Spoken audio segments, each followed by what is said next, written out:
Oi, minha gente, bom dia! Passando para desejar um ótimo e abençoado dia para vocês e falar que hoje nós iremos mergulhar no delicioso mundo do bolo de rolo.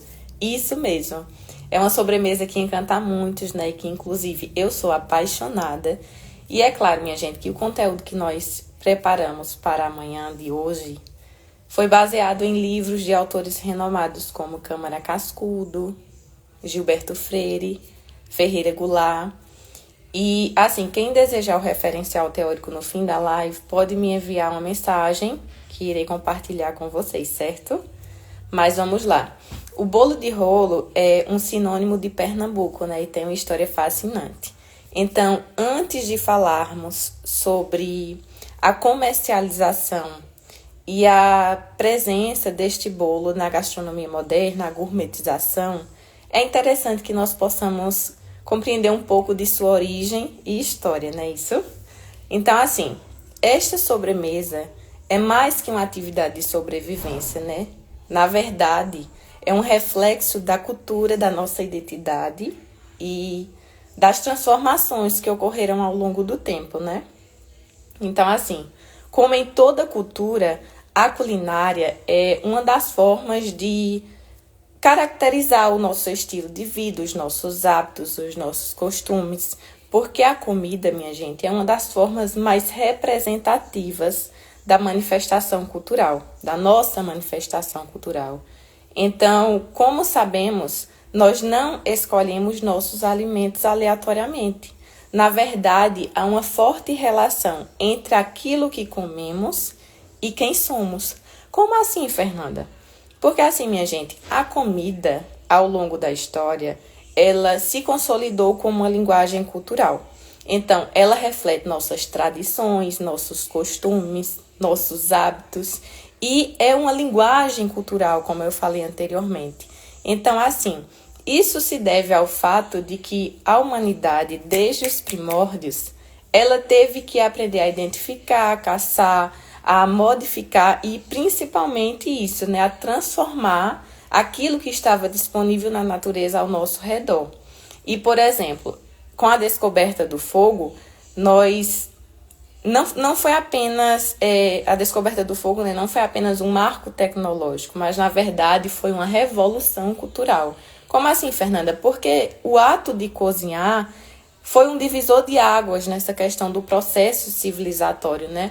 Então, quando nós falamos, diga-me o que comes, que eu te direi quem és, nós estamos afirmando que a alimentação é um espelho das nossas raízes, né? Não é apenas uma questão de gosto individual, mas de pertencimento coletivo. Então, por exemplo, você não imagina que você não sabe que eu sou nordestina, mas começo a falar todos os alimentos que consumo, desde o amanhecer até o momento que eu finalizo o meu dia. É claro que há alguns alimentos que eu vou falando para você, você vai conseguir identificar de qual espaço geográfico que eu estou localizada, entende? Então, esses alimentos que nós falamos, que nós consumimos, contam histórias de quem somos e de onde viemos, e principalmente de onde estamos, entendem? Então, assim, é interessante notar que o gosto, ele é um produto cultural. Ele não surge de forma espontânea, mas ele é construído ao longo do tempo por meio de experiências compartilhadas, entendem? E, por exemplo, nossas cozinhas regionais, como é o caso da de Pernambuco, é um resultado de fusões lentas e de diferentes culturas. Perdão, minha gente, tomar uma água, né? Porque já estou com a garganta seca. Mas é um assunto que eu gosto muito de falar. Por exemplo, o bolo de rolo chegou às nossas terras com a chegada dos colonizadores, mas precisou se adaptar às condições locais, né? Por exemplo, o doce, ele foi se tornando algo genuinamente pernambucano. Como diz o autor Gilberto Freire, ele diz que nós não conseguimos compreender o homem nordestino sem açúcar. Por quê? Porque essa ideia de preparar doces, de fazer doces, ela está diretamente ligada as questões de reproduzir o que era de Portugal aqui no Brasil. E é claro que estes colonizadores, eles não queriam apenas ocupar as nossas terras, mas eles queriam explorar de maneira mais rentável possível. E tem um autor que é Câmara Cascudo.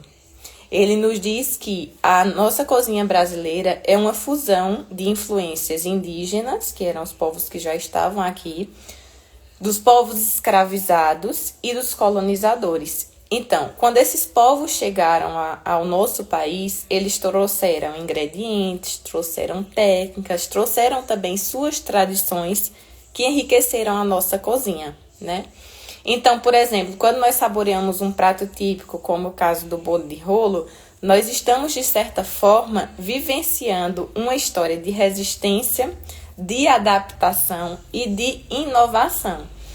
Por quê, Fernanda? Porque assim, minha gente, Pernambuco possui uma gastronomia marcada pela diversidade cultural, né? E assim, muitas receitas preservam o passado. É claro que, como o próprio bolo de rolo, que é praticamente uma receita que permanece inalterada, né? Mesmo com todas as mudanças sociais. E isso nos mostra como a comida é um registro cultural e uma memória viva, porque é algo, né, que transcende as gerações e marca as marcas, né, de diferentes épocas e contextos da história. Então, assim, a tradição de fazer bolos enrolados não ela é, na verdade, encontrada em várias outras culturas, como a francesa, a portuguesa. E assim, o bolo de rolo, minha gente, antes de se popularizar com este nome, ele era denominado colchão de noiva. Chegamos a um momento que eu mais queria compartilhar com vocês. Por que colchão de noiva, Fernanda? Porque ele era utilizado em festividades matrimoniais, celebrando a alegria dos noivos.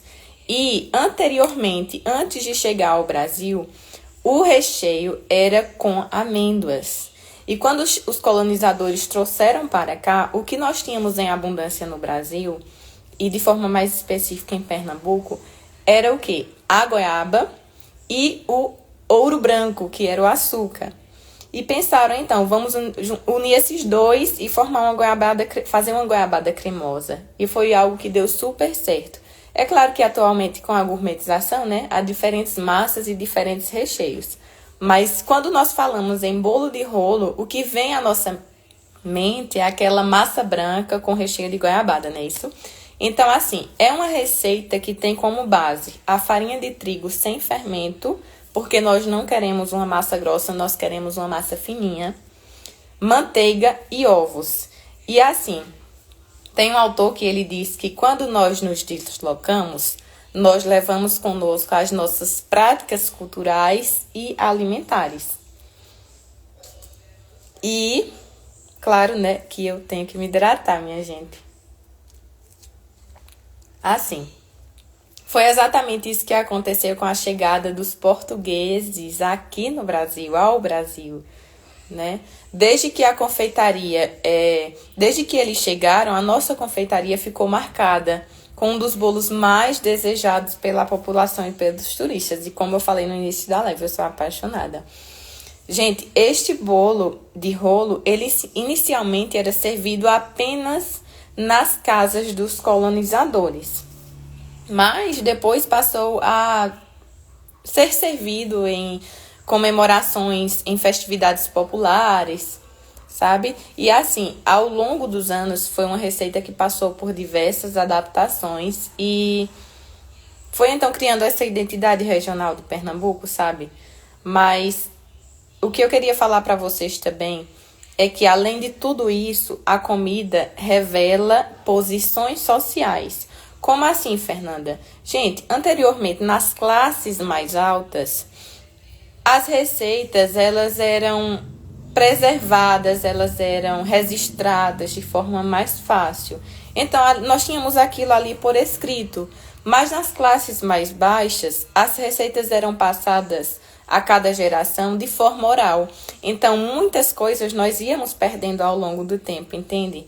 Então, assim, é curioso pensar que situações que...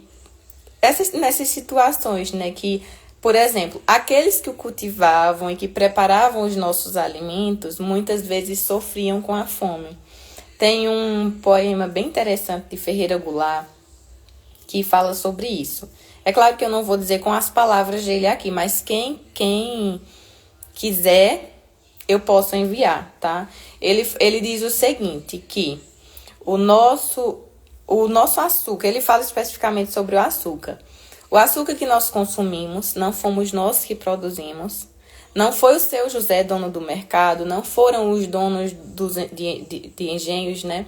Mas foram os povos escravizados que muitas vezes não tinham saúde, não tinham acesso à saúde, não tinham acesso à educação e muito menos alimento. Então, assim, ele diz que aquele açúcar que adoçava a nossa vida, a nossa mesa, que estava ali disponível, tornava a nossa vida mais doce, mas a vida daquele que produzia tinha uma vida amarga. E nesta linha de raciocínio, né, tem um autor que é Gilberto Freire.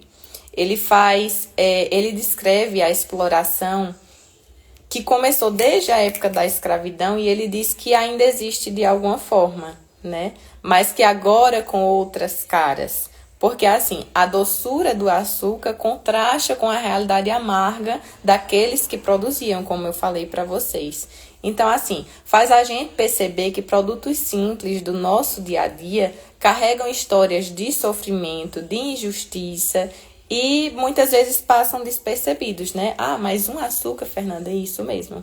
É claro que há diversos outros alimentos, né? Que a gente poderia parar para conversar, para discutir, mas hoje, de forma mais específica, nós vamos falar sobre o bolo de rolo. E é claro que um dos ingredientes principais é o açúcar, né? Que vai desde a sua massa até o recheio. Então, assim, quando nós falamos sobre isso, nós podemos destacar que a culinária não é apenas o que encontramos disponível na natureza.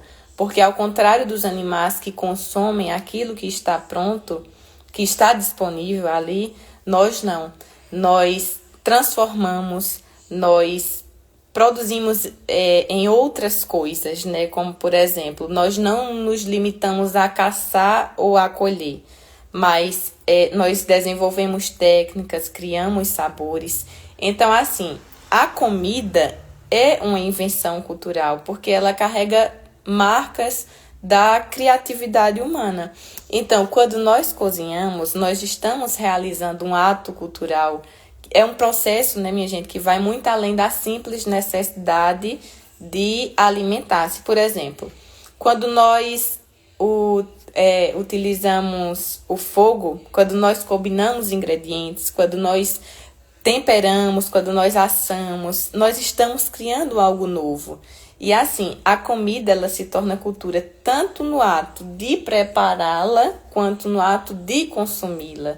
E mesmo quando nós temos a capacidade de comer tudo, nós somos seletivos. Nós não comemos tudo. Sabe aquele ditado que tudo posso, mas nem tudo me convém? Isso também se aplica à alimentação. Então, assim, quando nós falamos sobre o bolo de rolo, quando nós degustamos esse bolo, nós estamos falando de uma peça do mosaico cultural pernambucano. Porque nós estamos participando de uma tradição, né, que conecta a nossa história ao passado, reforça a nossa identidade e é algo que vai perpetuando assim, né, a história, né? E além de tudo isso, a comercialização do bolo de rolo, ela é de grande importância, né, para a gastronomia e para a economia, nessa questão da preservação cultural. E assim, é um doce que antes era feito apenas para momentos especiais, né? Mas hoje tem reconhecimento nacional e internacional, né? Porque a gastronomia, minha gente, na verdade é uma expressão rica e multifacetada da nossa cultura, né? Este bolo de rolo tem um autor que fala que, em seus estudos, né, sobre gastronomia regional, ele observa que frequentemente são mencionados em canções e assim, tudo isso fez com que fosse se solidificando, né, sua presença na identidade pernambucana. Tem outro autor que ele diz o seguinte, que o bolo de rolo muitas vezes é associado a memórias afetivas. E é claro, né? Quando a gente está ali consumindo, nós lembramos de muitos momentos em famílias, com amigos. Mas uma coisa interessante que eu queria falar para vocês é que ele tornou-se oficialmente um patrimônio cultural e imaterial de Pernambuco em 2008, quando então, da época, né, que era o governador Eduardo Campos, ele assinou um documento e oficializou como patrimônio cultural e imaterial de Pernambuco. É claro que tem outra curiosidade que eu também gostaria de compartilhar com vocês, que durante uma visita em 1980, o Papa João Paulo II, foi o Papa João Paulo II, ele passou um tempo no Recife e ele teve o prazer de provar e aprovar o nosso bolo de rolo. Na época ainda não era patrimônio de Pernambuco, mas hoje é, né? Então, assim, para encerrar este momento de teoria, o que eu realmente queria falar para vocês é que esta sobremesa é um reflexo da história de Pernambuco. E agora, vocês lembram que no início eu falei para vocês que o recheio que inicialmente era de amêndoas foi substituído pelo recheio de goiaba, ou seja, a goiabada cremosa. Então agora eu quero produzir com vocês, eu quero preparar, na verdade, este recheio, né?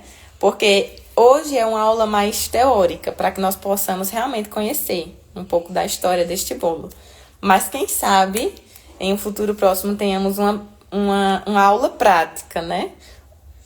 Hoje nós vamos preparar a goiabada cremosa. Eu vou posicionar aqui o meu celular, tá?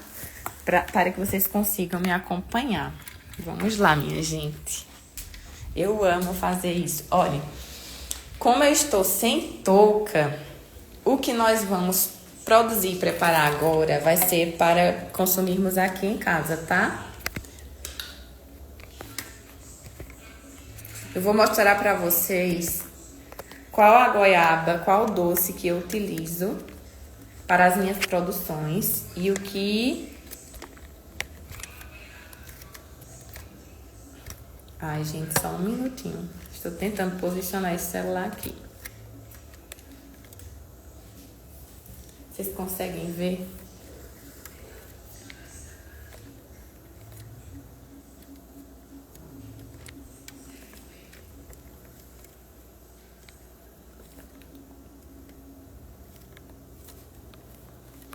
Vamos lá.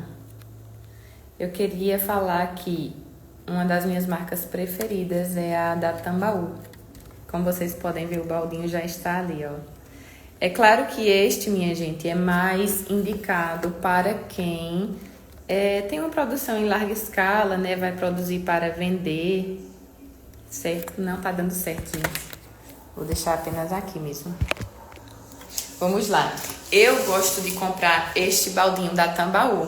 Você vai encontrar geralmente no Açaí ou no Atacadão, tá? É um balde com um pouco mais de 4 quilos. A goiabada já vem aqui cremosa e pronta para rechear o seu bolo. Este balde é novo. Eu ainda não utilizei, mas já eu mostro para vocês. Mas vocês podem também comprar este doce, que geralmente nós conseguimos encontrar em todos os mercados, tá? Se você realmente, a melhor é a Tambaú.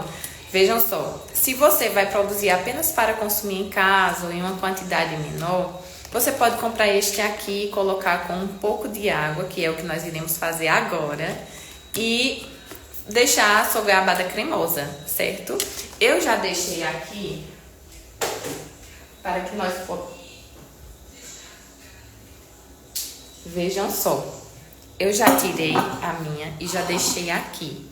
Agora eu vou cortar em cubinhos, porque se a gente, por exemplo, se nós colocarmos nesse tamanho para ir ao fogo, vai demorar muito para derreter. Então eu gosto de deixar em cubinhos com água, que já vai facilitar e vai ser um pouco mais prático e mais rápido, né, minha gente?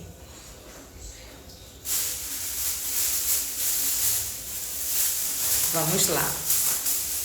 Primeiro a teoria, depois a prática, né?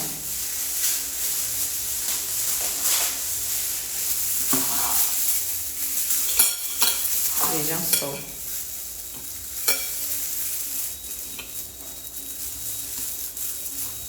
Espera aí, minha gente. Deixa eu trocar essa vaca.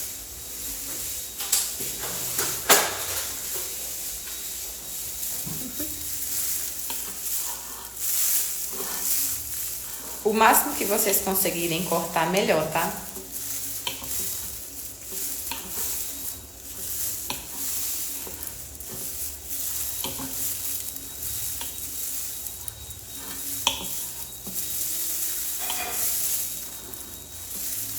Essa iluminação tá péssima, né?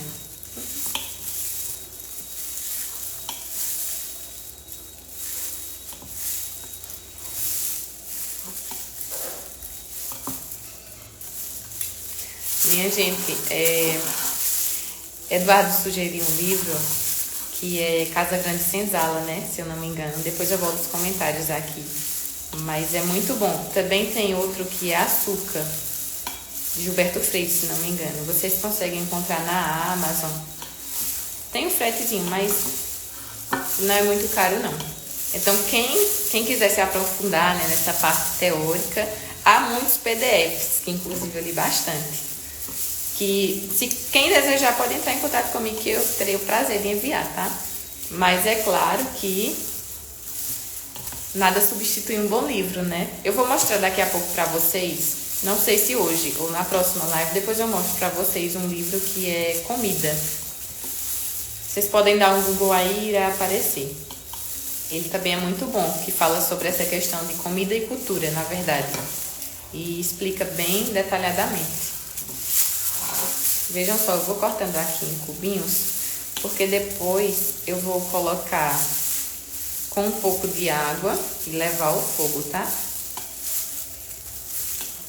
E aí eu venho mostrar pra vocês como ficou o resultado.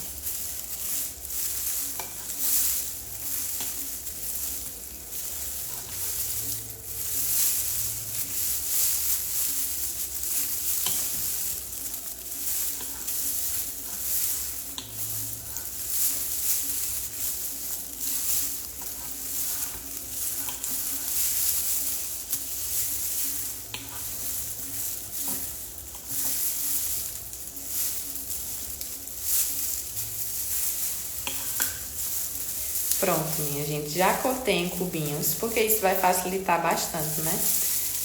Quando nós iniciamos com as nossas produções de bolo de rolo, geralmente eu comprava apenas este doce, este doce de lata mesmo, né? Na caixinha.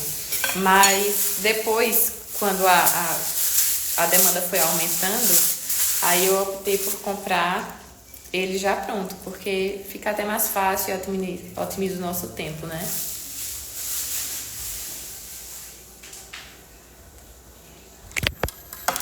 Eu vou virar a nossa câmera para cá, porque aí vocês vão conseguir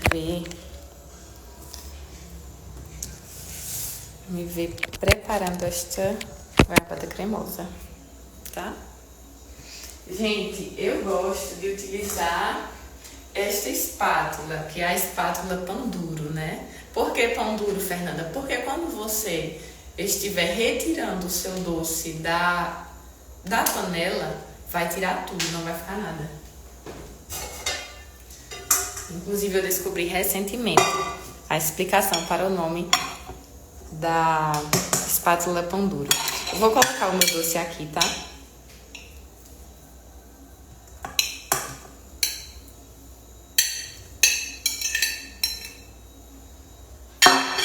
E, gente, depois eu vou passar todas as medidas pra vocês, certo?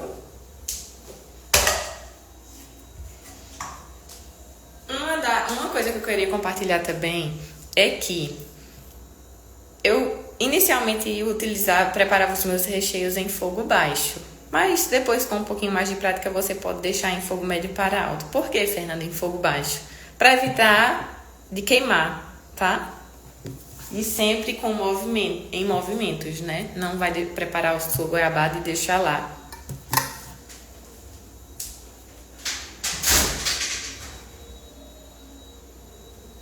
Gente, eu vou pegar um pouco de água aqui, tá?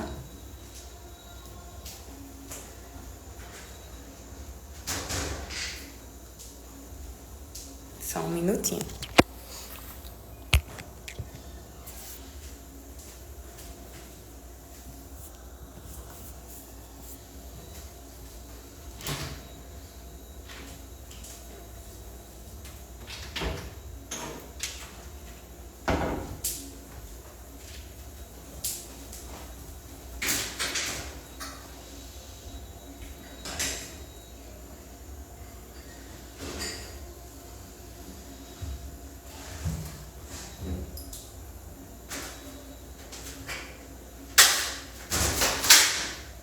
Pronto, eu vou adicionar minha água ao doce.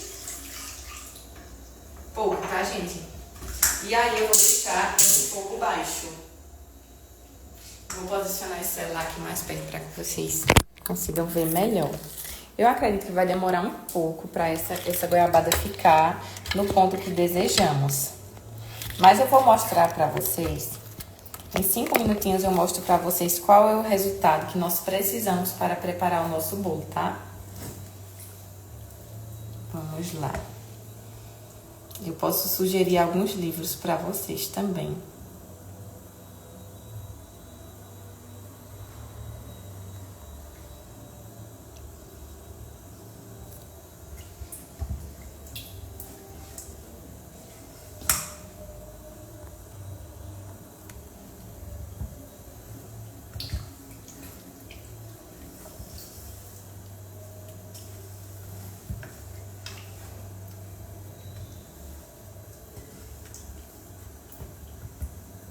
Gente, quando for chegando ao ponto que eu desejo, eu já vou mostrando pra vocês, tá? Geralmente, 500 gramas de doce de goiaba é o suficiente para uma receita de bolo de rolo. Mas eu vou passar detalhadamente pra vocês, tá? Tudo isso.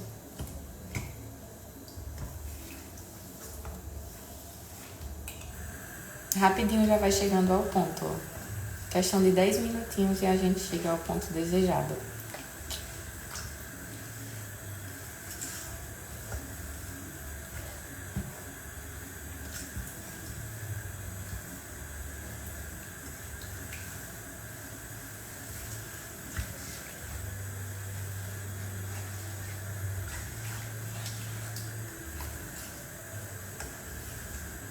Gente, quem tiver alguma dúvida ou desejar acrescentar algo sobre a origem, a história do bolo de rolo, pode deixar aqui nos comentários, tá? Como o Marcos Eduardo falou, um livro muito interessante assim para você que deseja aprofundar o seu conhecimento é Casa Grande e Senzala. Fala detalhadamente sobre isso. Vou melhorar aqui este ângulo.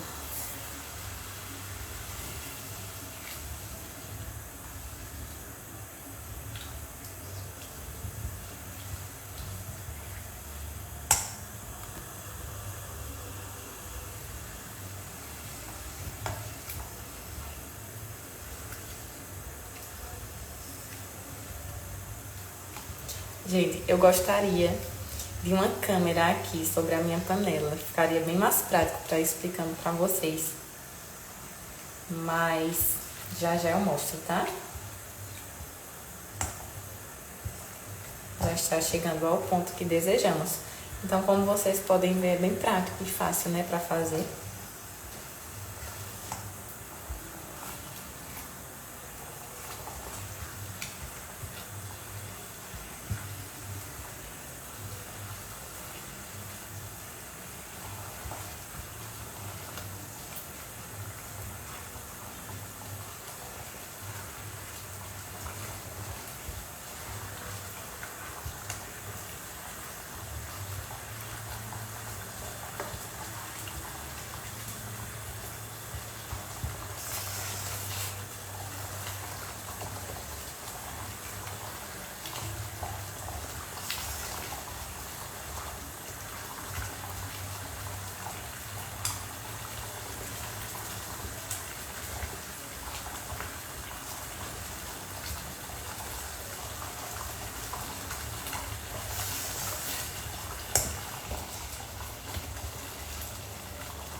Gente, o doce já está chegando ao ponto ideal que nós precisamos para rechear o nosso bolo de rolo.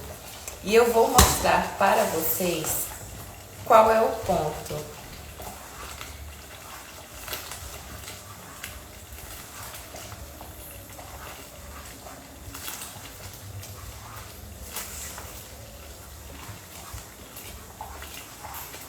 Eu vou posicionar o meu celular aqui que fica melhor, tá? Na minha bancada.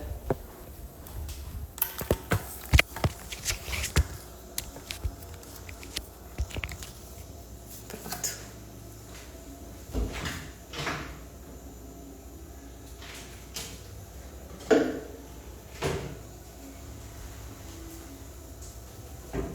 Vejam só, acredito que está um pouco longe, né? Mas eu vou colocar aí, eu vou aproximar para que vocês possam ver melhor, certo? Conseguem ver que o doce que estava em pedaços agora está super cremoso? Que delícia, né, minha gente? Eu vou colocar um pouco aqui, tá?